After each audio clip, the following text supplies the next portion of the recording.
السلام علیکم ورحمۃ اللہ تعالی وبرکاتہ۔ دوستو، اس سے پہلے ہم نکاح کی تعریف پڑھ رہے تھے کہ النکاح ہوا عقد موضوع لملک المتعہ۔ نکاح وہ ایسا عقد ہے جو موضوع ہے ملک متعہ کے لیے۔ تو عقد موضوع کہا گیا، عقد مفید نہیں کہا گیا، تاکہ احتراز کیا جائے بیع، ہبہ، صدقہ وغیرہ الفاظ سے، اس لیے کہ ان الفاظ سے بھی ملک متعہ کا حصول ہوتا ہے، مگر یہ الفاظ اس کے لیے وضع نہیں کیے گئے ہیں۔ ملک متعہ کے لیے یہ الفاظ وضع نہیں کیے گئے ہیں، یہ دوسری چیزوں کے لیے بھی ان کا اطلاق ہوتا ہے، اور نکاح کا ایسا معاملہ نہیں ہے، بلکہ نکاح کا اطلاق یا نکاح کا لفظ وہیں بولا جاتا ہے جہاں پر استمتاع حلال ہو۔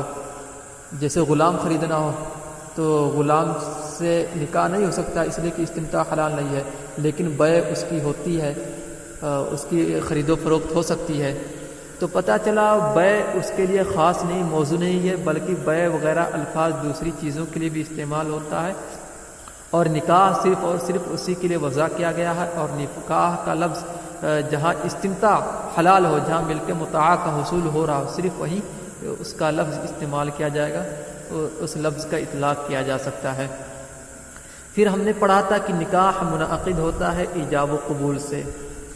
تو ایجاب و قبول کے لیے لفظ ہونا چاہیے، اگر گونگے نہ ہو، گونگے ہو تو اشارے سے بھی نکاح کیا جا سکتا ہے، اگر گونگے نہیں ہے زبان سے بول سکتے ہیں تو تلفظ ادا کرنا ضروری ہے۔ یعنی ایک کہے میں نے تجھ سے نکاح کیا تو جواب میں کہا جائے میں نے قبول کیا، یعنی ایجاب و قبول کا تلفظ ہونا ضروری ہے۔ اب ایجاب و قبول دونوں ماضی کے صیغے سے ہونا چاہیے، یا اگر دونوں ماضی کے صیغے سے نہ ہو تو ایک جانب سے امر کا صیغہ ہو، مستقبل کا صیغہ ہو، اور دوسری جانب سے ماضی کا صیغہ ہو۔ مثلا ایک شخص کہے زوجنی، تو میرا نکاح کرا دے، یا تو اپنے سے میرا نکاح کر لے، یا میری بیٹی سے تو نکاح کر لے، تو سامنے والا جواب میں کہے زوجتو، میں نے نکاح کیا۔ تو دیکھو اب یہاں اس غلط فہمی میں مت پڑیے گا، اس شک میں نہ پڑیے گا کہ یہ جو پہلا شخص زوجنی کہہ رہا ہے یہ ایجاب ہے، اور جو اس کے جواب میں زوجتو کہا گیا وہ قبول ہے۔ ایسا نہیں ہے، بلکہ زوجتو جو جواب میں کہا گیا ہے وہی ایجاب بھی ہے، وہی قبول بھی ہے۔ تو زوجنی کیا ہے اسی صورت میں؟ تو زوجنی یہ توکیر کے لیے ہے، اس زوجنی کے لیے وہ شخص وکیل بنا رہا ہے۔ جب وہ زوجنی کے ذریعے ایک شخص نے دوسرے کو وکیل بنا دیا، اب جب وکیل ہو گیا ہے تو جس وقت وہ زوجنی کے جواب میں اس نے زوجتو کہا تو وہی زوجتو ایجاب بھی ہوگا، قبول بھی ہوگا۔ ایجاب اس اعتبار سے کہ وہ وکیل بن کر وکالت کرتے ہوئے وہ ایجاب بھی کر رہا ہے اور اپنے سے نکاح کر رہا ہے، تو اپنی جانب سے اصیل ہو کر وہی لفظ قبول بھی ہوگا۔ یعنی ایک ہی شخص کا ایجاب کرنا اور قبول کرنا ایک ہی لفظ سے ہو جائے گا۔ تو پتہ چلا نکاح میں ایک ہی شخص ایجاب بھی قبول کر سکتا ہے اور ایک ہی شخص وہی شخص قبول بھی کر سکتا ہے، یعنی ایجاب و قبول دونوں کر سکتا ہے۔ مگر بیع میں ایسا نہیں ہو سکتا ہے، یعنی ایک ہی شخص ایجاب بھی کرے قبول بھی کرے، ایسا نہیں ہو سکتا ہے۔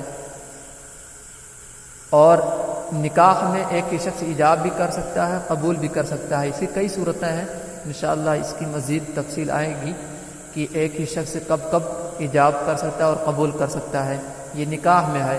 لیکن بیع میں ایک ہی شخص ایجاب و قبول نہیں کر سکتا ہے۔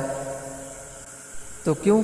نکاح میں ایک ہی شخص ایجاب و قبول کر سکتا ہے لیکن بیع میں ایک ہی شخص ایجاب و قبول نہیں کر سکتا ہے۔ تو وجہ یہ ہے اس لیے کہ بیع میں جو حقوق ہوتے ہیں وہ عاقدین کی طرف لوٹتے ہیں، بیع میں حقوق عاقدین کی طرف لوٹتے ہیں، اور نکاح میں حقوق زوج اور زوجہ کی طرف لوٹتے ہیں۔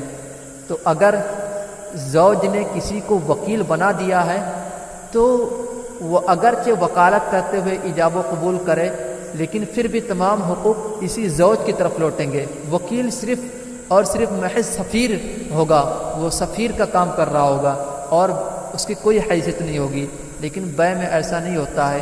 جب بیع میں آپ نے کسی کو وکیل بنا دیے تو وہ شخص جب وکیل ہو کر خرید و فروخت کرے گا تو تمام حقوق اسی وکیل کی طرف لوٹیں گے، وہ جو عقد کر رہا ہے اسی عاقد کی طرف لوٹیں گے۔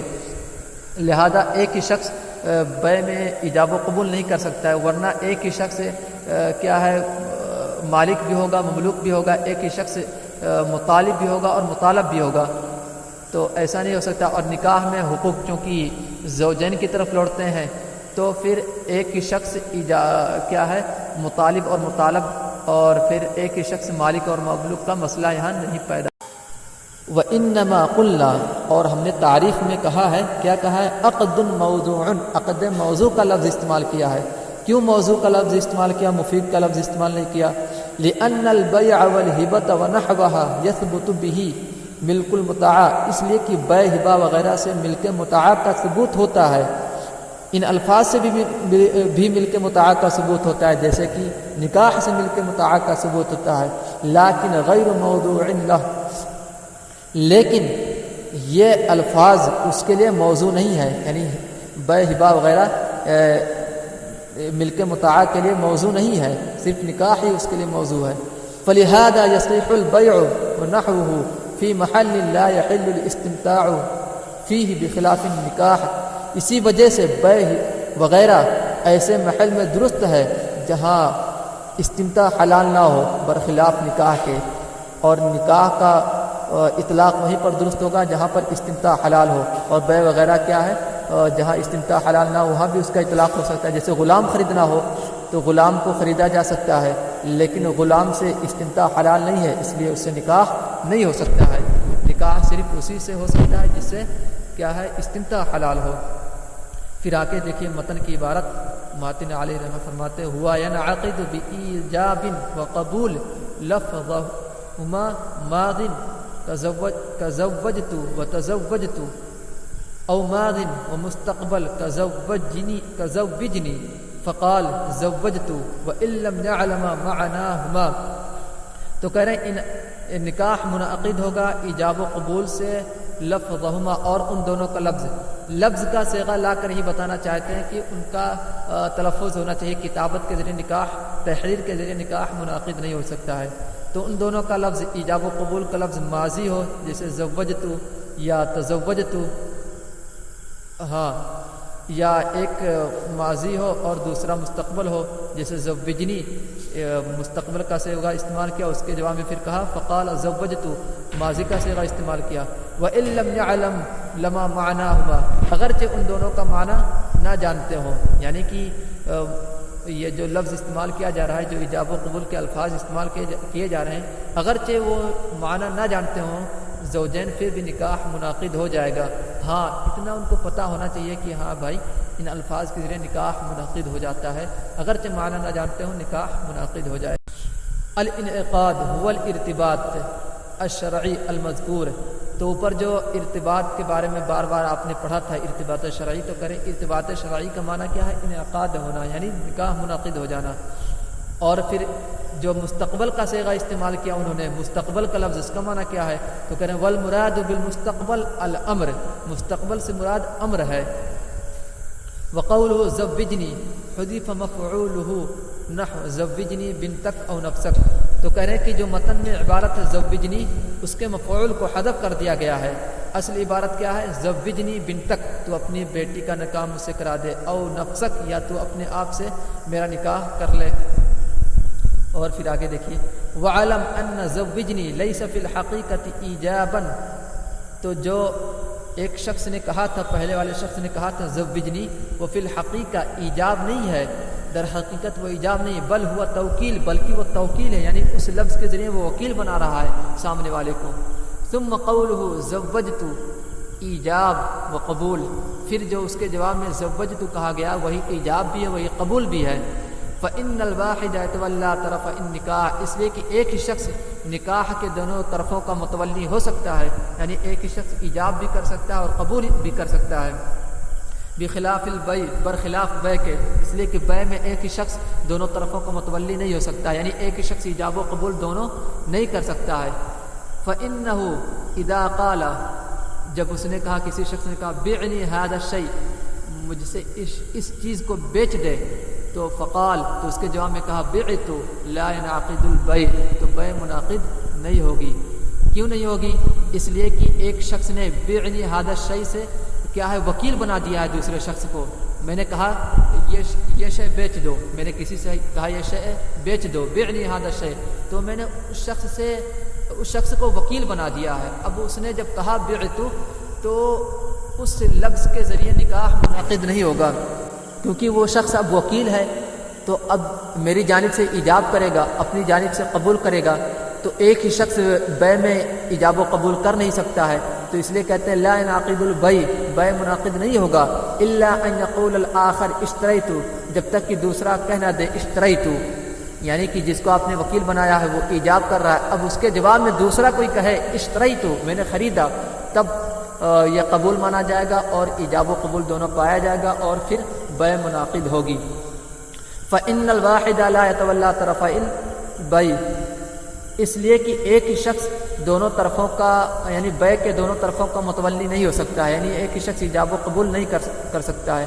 وَذَلِكَ لِأَنَّ حُقُوقَ الْعَقْدِ تَرْجِعُ إِلَى الْعَاقِدِ فِي بَابِ الْبَيْعِ، اس لیے کہ حقوق عقد عاقد کی طرف لوٹتے ہیں بیع میں، باب بیع میں عاقد کی طرف حقوق عقد لوٹتے ہیں، یعنی جس کو میں نے کہہ دیا عقد کرنے کے لیے، جس کو وکیل بنا کے بھیج دیا کہ جا کے عقد کر کے آؤ، تو جو عقد کر رہا ہے اسی کی طرف حقوق لوٹیں گے، اس لیے وہی شخص ایجاب و قبول دونوں نہیں کر سکتا ہے، ورنہ ایک ہی شخص مالک اور مملوک، ایک ہی شخص مطالب اور مطالب دونوں ہو جائے گا۔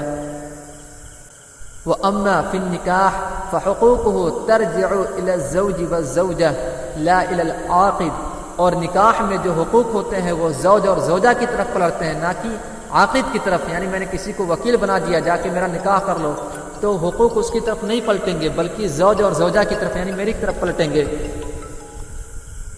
فَإِنَّ الْعَاقِدَ إِنْ كَانَ غَيْرَهُمَا، اس لیے کہ اگر عاقد ان دونوں کا غیر ہو، یعنی میں نے کسی کو عقد کرنے کے لیے وکیل بنا دیا ہے، فَهُوَ سَفِيرٌ مَحَض، تو سفیر محض ہے، صرف وہ وکیل صرف سفیر محض ہے، حقوق ہماری طرف لوٹیں گے، وہ ایجاب کر رہا ہے، گویا کہ میں ایجاب کر رہا ہوں، اور وہ اپنی جانب سے قبول کر سکتا ہے، لیکن بیع میں ایجاب کر رہا ہے تو گویا کہ وہی شخص بیع ایجاب کر رہا ہے، اب وہی شخص قبول بھی کرے گا، تو ایسا نہیں ہو سکتا ہے۔ اور نکاح میں وہ ایجاب کر رہا ہے تو اس کا ایجاب کرنا گویا کہ میرا ایجاب کرنا ہے، اس لیے کہ میں نے وکیل بنایا، حقوق میری طرف لوٹ رہے ہیں، تو اس کا ایجاب کرنا میرا ایجاب کرنا ہے۔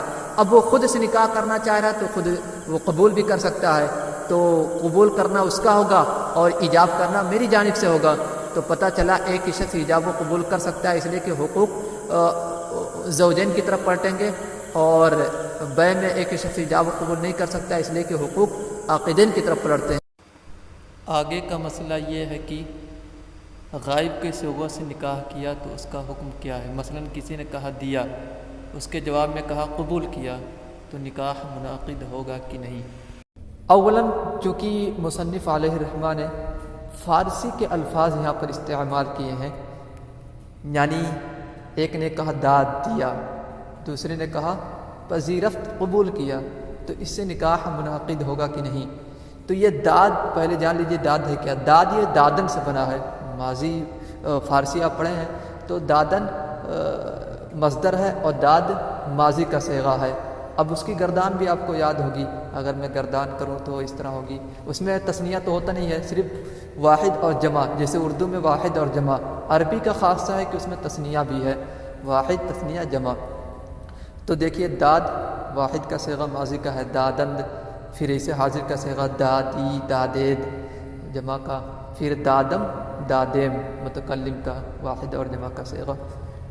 تو دیکھیے ایک شخص نے کہا داد، مثلا مرد نے کہا داد دیا، عورت نے کہا پذیرفت قبول کیا، تو نکاح منعقد ہوگا کہ نہیں ہوگا؟ کہہ رہے ایک شرط کے ساتھ منعقد ہو جائے گا۔ اگر کسی نے کہا کیا تم فلاں کو، عورت سے کہے کیا تم فلاں کو اپنی زوجیت میں دیتی ہو، یا فلاں کی زوجیت میں اپنے آپ کو تم دیتی ہو، عورت سے کسی نے کہا فلاں کی زوجیت میں کیا تم اپنے آپ کو دیتی ہو، اس نے کہا داد دیا. تو پھر مرد سے نے کہا کیا تم قبول کرتے ہو؟ اس نے پذیرفتی کیا تم قبول کرتے ہو؟ اس نے کہا پذیرفت قبول کیا. تو کہہ رہے نکاح منعقد ہو جائے گا. ایک طرف سے داد ہے دیا، ایک طرف سے ہے قبول کیا. میں نے قبول کیا یا نہیں کہا؟ قبول کیا. پذیرفت قبول کیا تو بھی نکاح منعقد ہو جائے گا. پھر ایک مسئلہ اور ہے، مثلا مرد اور عورت ہیں، دو گواہوں کی موجودگی میں کہہ رہے ہیں کہ ہم میاں بیوی ہیں، زن و شو ہیں، ہم وائف اینڈ ہسبینڈ ہیں، وائف ہسبینڈ ہیں. تو اس سے کہہ رہے نکاح منعقد نہیں ہوگا. اس طرح کہہ دینے سے نکاح منعقد نہیں ہو جاتا ہے، اس لیے کہ یہ تو خبر دینا ہوا نا. دو لوگ کہہ رہے ہیں، دو گواہوں کی موجودگی ہی میں کہہ رہے ہیں، مانا کہ دو گواہ ہم موجود ہیں، لیکن کیا کریں ہم دونوں میاں بیوی ہیں. یہ تو بتانا ہوا، خبر دینا ہوا، اور خبر دینے سے نکاح منعقد نہیں ہوتا ہے. تو پہلے سے نکاح ہوا نہیں تھا، اور اس طرح سے کہنے سے بھی نکاح منعقد نہیں ہوگا، خبر دینے سے نکاح منعقد نہیں ہوگا، اس لیے کہ نکاح کرنا نہیں پایا گیا. وقولهما داد وپذیرفت بلا میم بعد دادی وپذیرفتی کبیع وشراء، یعنی اس طرح کہنے سے بھی نکاح منعقد ہو جائے گا. جیسے عورت نے کہا دیا، پذیرفت، پھر شوہر نے کہا قبول کیا، بلا میم، بغیر میم کے، یعنی دادم و پذیرفتم نہیں کہا، میں نے دیا میں نے قبول کیا یہ نہیں کہا. بعد دادی کب کہا؟ جب عورت سے کہا گیا کہ کیا تم اپنے کو فلاں کی زوجیت میں دیتی ہو، تو اس نے کہا داد دیا. یہ کہنے کے بعد عورت نے کہا داد. پھر شوہر نے کیا کہا؟ کب کہا؟ جب کسی نے کہا پذیرفتی کیا تم اس کو اپنی زوجیت میں قبول کرتے ہو؟ اس نے کہا پذیرفت، قبول کیا. تو اس طرح سے نکاح منعقد ہو جائے گا. ای اذا قیل للمرأة، یعنی جب عورت سے کہا جائے خیشتن را بزنیف بفلان دادی، کیا مطلب فلاں کی زوجیت میں اپنے آپ کو دیتی ہو، دادی دیتی ہو؟ فقالت، تو عورت نے کہا داد دیا. ثم قیل للآخر، پھر دوسرے سے کہا گیا پذیرفتی، کیا تم قبول کرتے ہو؟ فقال پذیرفت، ہاں قبول کیا. میں نے قبول کیا نہیں، پذیرفت.